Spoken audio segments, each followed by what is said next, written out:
Olá, alunos do terceiro ano. Vamos iniciar então o nosso estudo de matemática. Nós vamos entrar em geometria analítica e vamos estudar o ponto. Vamos lá? Antes da gente entrar na apostila, nós vamos assistir a dois vídeos.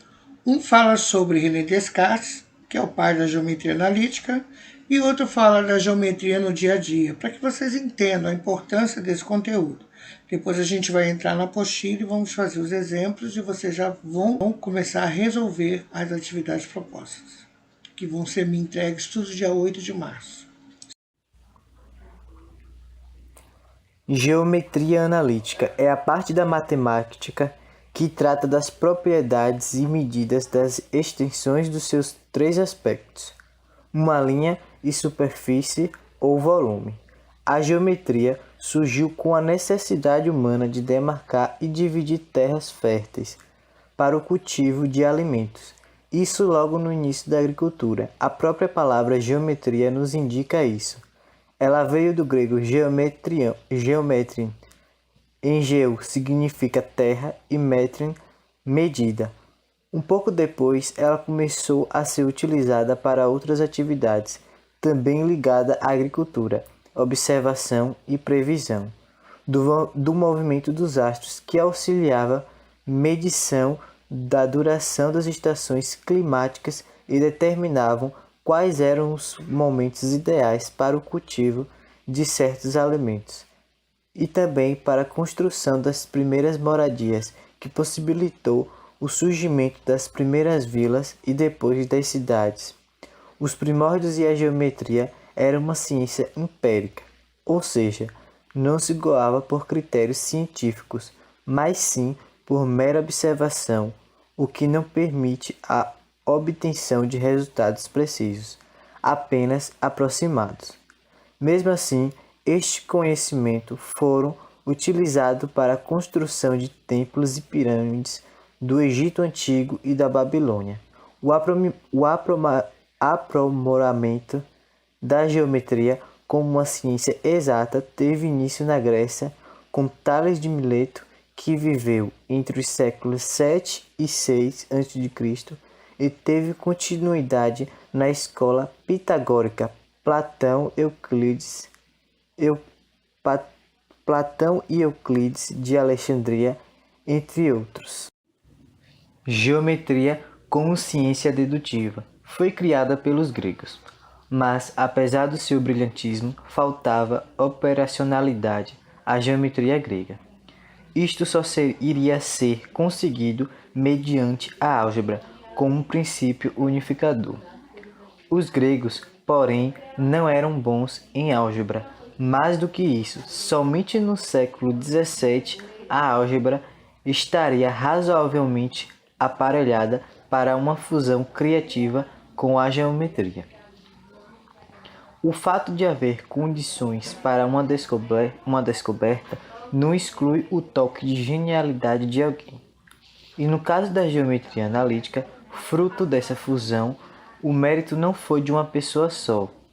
Dois franceses, Pierre de Fermat, que viveu dos anos 1601 aos anos 1665, e René Descartes, que viveu entre 1596 a 1650. Curiosamente, ambos graduados em Direito, nenhum deles eram matemáticos profissionais. São os responsáveis por esse grande avanço científico. O primeiro motivo, basicamente por seu grande amor à matemática, e o segundo por razões filosóficas. E diga-se de passagem, não trabalharam juntos. A geometria analítica é um dos muitos casos em ciência de descobertas simultâneas e independente. Geometria analítica no dia a dia. Algumas atividades requerem seu uso mais intenso, outras menos, mas frequentemente a usamos, ainda que sem perceber. Ao construir um gráfico, ao alocar a construção do alicerce de uma casa, aviões e embarcações, situam-se em suas rotas valendo-se de aparelhos denominados GPS, que por sua vez utilizam coordenadas fornecidos por satélites. Curiosidades.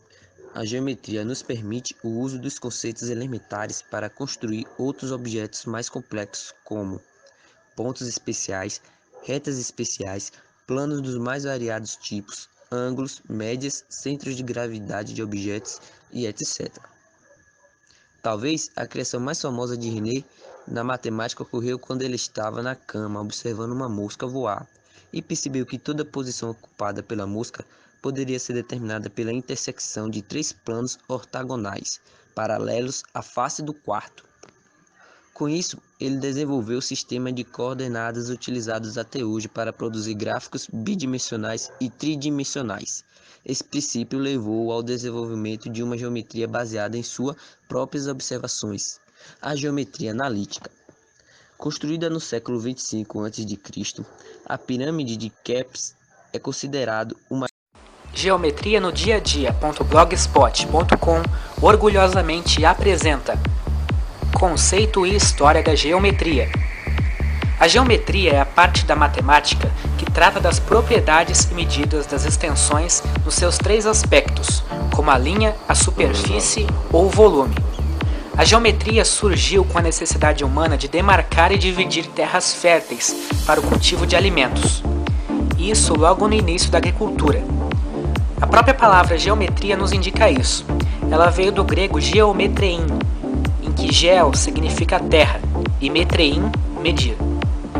Pouco depois ela começou a ser utilizada para outras atividades também ligadas à agricultura, a observação e previsão do movimento dos astros, o que auxiliava a medição da duração das estações climáticas que determinavam quais eram os momentos ideais para o cultivo de certos alimentos, e também para a construção das primeiras moradias, o que possibilitou o surgimento das primeiras vilas e depois das cidades.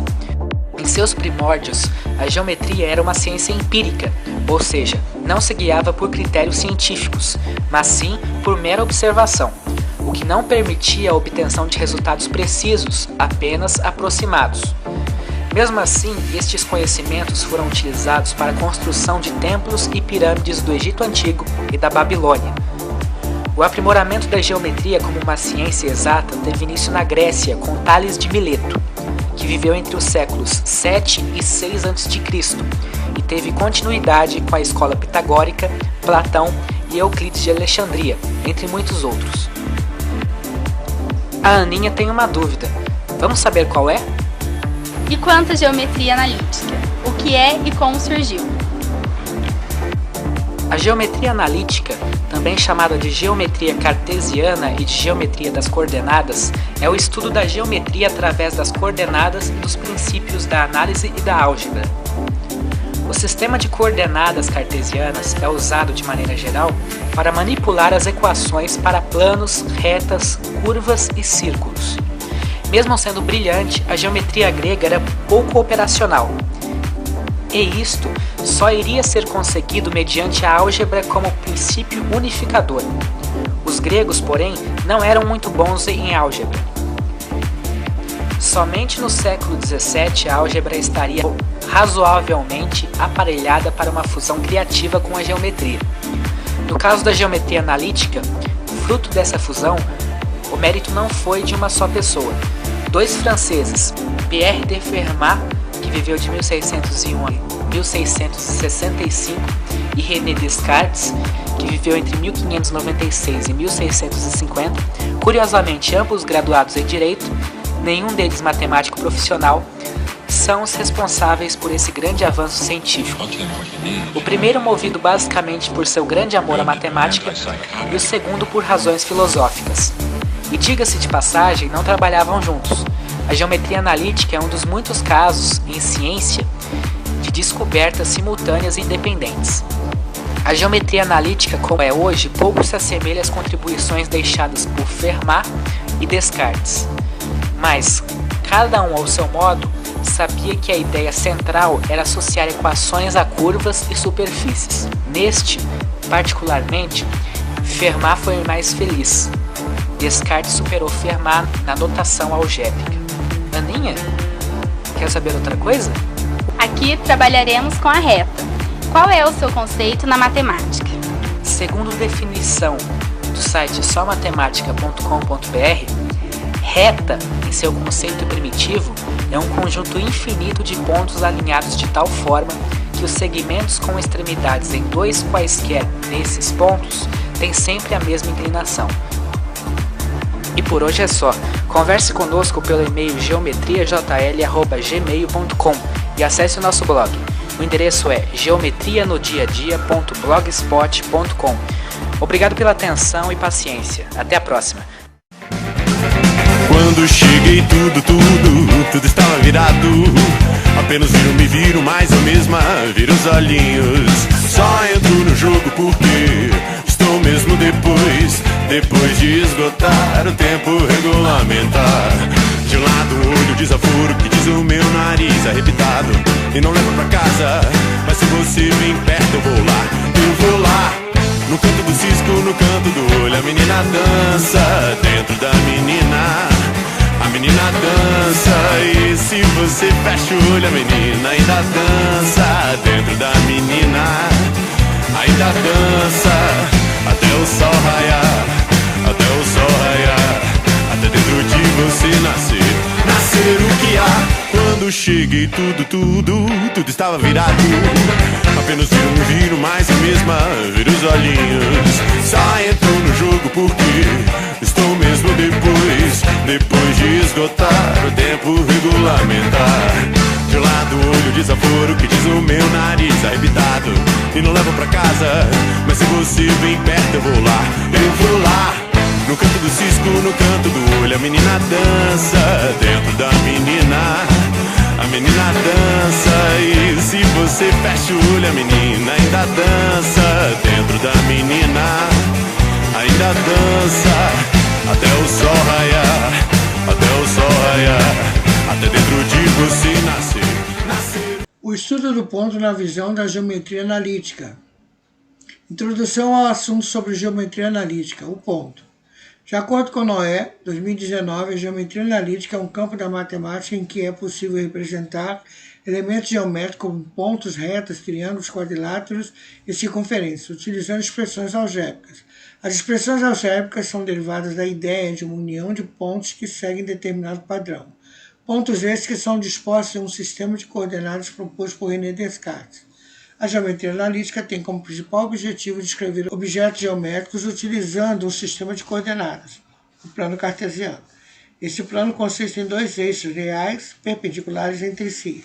O eixo horizontal é chamado de eixo das abscissas e o eixo vertical chamado de eixo das ordenadas, de acordo com Noé 2019. Plano cartesiano ou referencial cartesiano. De acordo com Xavier e Barreto, 2005, o plano cartesiano foi criado por René Descartes com o intuito de localizar pontos no espaço. O aprofundamento dos estudos estabeleceu relações entre a álgebra e a geometria, contribuindo na produção da geometria analítica, que objetiva pela análise das propriedades de figuras geométricas. Então veja bem, René Descartes, certa vez, conta-se a história da matemática, ele estava deitado e ele olhou para cima e no forro tinha uma mosca pousada. Então ele começou a imaginar como ele conseguiria localizar essa mosca naquele plano, no espaço.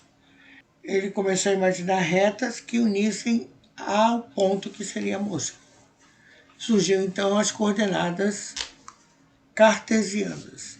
Bom, então eu tenho aqui o eixo X e o eixo Y. Ele corta o plano em 4 quadrantes. Primeiro quadrante, segundo quadrante, terceiro quadrante, quarto quadrante. O eixo das abscissas é o eixo X e o eixo das ordenadas é o Y. Bom, se eu sair então de X e me una ao Y, eu vou ter um ponto. Um ponto de coordenadas x, y. Noé 2019 afirma que ao estudar o plano cartesiano, o referencial cartesiano, pode-se verificar quaisquer pontos que possuam coordenadas de localização no espaço. Vamos resolver o exemplo 1 que diz assim: localiza os pontos seguintes no plano cartesiano ou referencial cartesiano. Então ele me dá o ponto M, que é -3, -3. Bom, o x está aqui. Toda vez o primeiro número é o x. Então, menos 3 no x e também menos 3 no y. O y é essa reta aqui. Então, menos 3 no y, lá embaixo. O encontro dos dois é o ponto M. Menos 3 no x, menos 3 no y. Vocês têm que ir fazendo a mesma coisa. Então, veja bem, olha. O gráfico ele tem que ser feito com precisão. 1 centímetro, 1 centímetro, 1 centímetro, 1 centímetro, 1 centímetro, 1 centímetro, 1. E a gente começa a ler do zero, certo? Na régua. A régua a gente começa a ler do zero. Bom, vamos ver o ponto P. 3 e 4. 3 no x, 4 no y. Então eu vou subir. Certo? 3 no x, 4 no y. Ponto R, 2 e 2. 2 e 2. Então eu vou subir de novo. Certo? Agora o ponto N. Vamos marcar o N como menos 1 e 0. Menos 1 no x e 0. Então a gente marca em cima do eixo das abscissas. Porque o 0 é no y, então não vou marcar nada. Eu só marco aqui em cima. Certo? Então vocês vão escrever assim, ó. Menos 1 e 0. Consertem aí no material. Ponto Q, menos 1 e 2. Menos 1 e 2. Então eu vou subir. E o último ponto é o ponto S. Menos 4 e 4. Menos 4 e 4. Eu vou ter que apagar aqui, porque senão vai dar... Menos 4 e 4. Ponto M, ponto R, ponto Q, ponto P, ponto R e ponto N. Prontinho, aqui está o nosso gráfico. Bissetriz dos quadrantes. A reta bissetriz é aquela que divide o ângulo que ela seca em dois tamanhos de mesma medida. Na verdade, o ângulo que ela corta. Então a palavra seca aqui está errada. Corrijam, tá? A reta bissetriz é aquela que divide o ângulo que ela corta em dois tamanhos de mesma medida. Não é a palavra seca. Primeira propriedade. Todo ponto que pertence à reta bissetriz dos quadrantes ímpares, porque está 1, 3, primeiro e terceiro quadrantes, apresenta abscissa igual ao ordenado, ou seja, o x é igual a y. Isso na reta bissetriz dos quadrantes ímpares. Então, vamos resolver o exemplo 2 e o exemplo 3. Vamos agora resolver o exemplo 2. Vamos marcar os pontos, depois a gente vai traçar a reta bissetriz dos quadrantes ímpares. Bom, o primeiro ponto é o ponto M. Menos 3, menos 3. Então, menos 3, menos 3. Ponto M. Correto? Depois, o ponto O, 0 e 0. 0 para x, 0 para y. Então, o ponto O é bem aqui, ó. 2 e 2 é o ponto R. 2 e 2. Bom, agora o que nós vamos fazer? Vamos traçar a reta bissetriz dos quadrantes ímpares. Aqui é o quadrante 1, aqui é o quadrante 3. Então, aqui está a reta bissetriz dos quadrantes ímpares. Quando eu escrevo B minúsculo 3, significa bissetriz dos quadrantes ímpares. Então, reta bissetriz dos quadrantes ímpares. Ela sempre vai passar no quadrante 1 e no quadrante 3. O que é uma reta bissetriz mesmo? É a reta que divide o ângulo em dois tamanhos iguais. Aqui eu tenho um ângulo de 90 graus.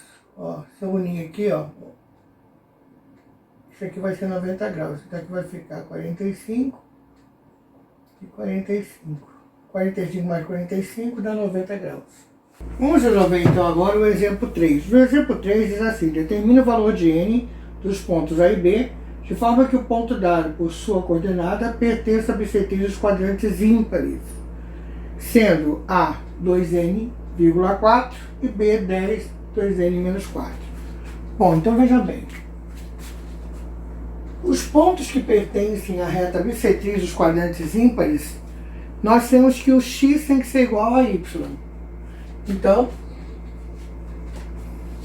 x tem que ser igual a y. Quem é o x aqui? 2n. Quem é o y? Então, n é igual a 4, que divide 2, n tem que dar 2. Vamos ver então se está certo?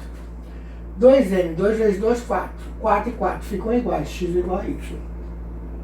Certo? Então, o n tem que valer 2, para que naquele caso o ponto A pertença ao quadrante pertence à reta bissetriz dos quadrantes ímpares. A mesma lógica aqui. X é igual a y. Quem é o x? 10. Quem é o y? 2n menos 4. Bom, a gente pode inverter a posição sem trocar sinais. O 4 é negativo, ele vai para o outro lado positivo. Então ficou 14. 14 dividido por 2, 7. Vamos fazer a prova. 2 vezes 7, 14. Tira 4, 10. Então, se o n for 7, ponto B vai pertencer à bissetriz dos quadrantes ímpares. Segunda propriedade. Todo ponto que pertence à reta bissetriz dos quadrantes pares, por isso que está B24, segundo e quarto quadrantes, apresenta a bissetriz igual ao oposto da ordenada, ou seja, x é igual a menos y, ou menos x é igual a y. Vamos resolver o exemplo 4 e o exemplo 5. Então vamos resolver o exemplo 4. Marque os pontos M, 1 e menos 1, ou 0 e 0, e R menos 4 e 4. E traça a reta bissetriz identificando em que quadrante ela está. E após determine as características de sua formação. Então vamos lá. Ponto M, 1 e menos 1. 1 para X, menos 1 para Y. Certo? Ponto O, 0 e 0. Vem aqui, ó. Ponto O. E ponto R, menos 4 e 4. Agora vamos unir.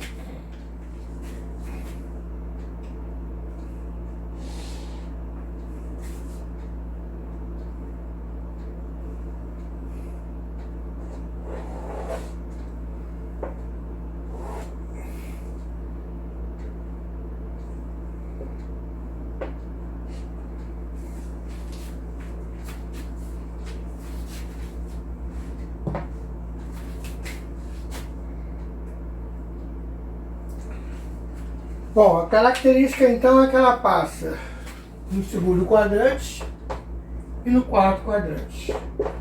Então essa reta bissetriz dos quadrantes pares.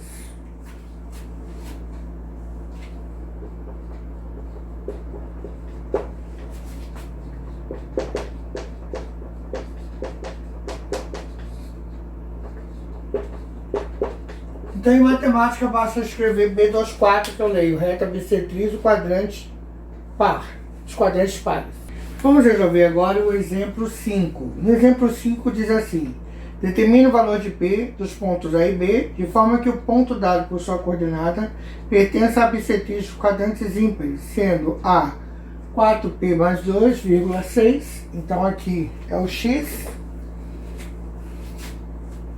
e aqui é o Y, e B, 8x, e ali é o y. 3 mais p sobre 2. Como que eu sei? Por causa da vírgula. A vírgula separa o x do y. Bom, existe uma característica dos pontos que existe uma característica dos pontos que estão sobre a reta da bissetriz dos quadrantes pares. Sabe qual é? Se o x for positivo, o y vai ser negativo. Ou vice-versa. Se o x for negativo, o y vai ser positivo. Então a característica é x é igual a menos y.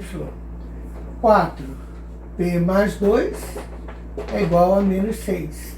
Ó, ou seja, é positivo, mas vai trocar de sinal porque ele vai ter que mudar. O 2 é positivo, ele vai para o outro lado negativo.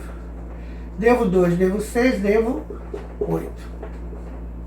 O 4 divide menos 2. Então, se o P for menos 2, aqui vai ficar um 6 positivo e outro negativo. Se aqui é positivo, vai ficar na negativo. Quer ver? 4 vezes 2, 4 vezes menos 2, menos 8 mais 2, menos 6. Então, menos 6 e 6. Vamos ver o outro lado? Eu posso colocar x é igual a menos y ou menos x igual a y. Tanto faz. Por que eu inverti? Porque agora aqui é um número cheio. Então eu não mexo com o outro. Porque se eu for mexer com o outro, eu vou ter que trocar o sinal dos dois lados. Certo? Bom, então esse 3 é positivo, ele vem para esse lado, negativo. Menos 2, menos 3, menos 11. O 2 está dividindo, ele vem para cá, multiplicando. Menos 11 vezes 2 é igual a P. Portanto, P é igual a menos 22. Então, se o P for menos 22, aqui vai ficar menos 8. Vamos fazer o teste? Menos 2. Se o P for menos 22, aqui vai ficar menos 8. Menos 22 dividido por 2 dá menos 11. Menos 11 mais 3, menos 8. 8 positivo e menos 8. Bom, terminamos então a nossa discussão. Agora vocês vão fazer o seguinte, vocês vão resolver as atividades propostas, que são parecidas com os exemplos que eu discuti com vocês, correto? Então vamos lá na apostila. Então aqui vocês vão resolver e vamos entregar dia 8. O exercício 1, que é fazer o gráfico. O exercício 2 é para analisar o gráfico 1 que você fez e responder, porque a palavra geometria analítica é justamente analítica de analisar. Aqui vocês vão ler as coordenadas do que estão no gráfico, pontuar que tem que coordenar e assim por diante. Depois vocês vão fazer aqueles cálculos algébricos que eu fiz no quadro, certo? Então esses são os exercícios da primeira semana. Vamos lá?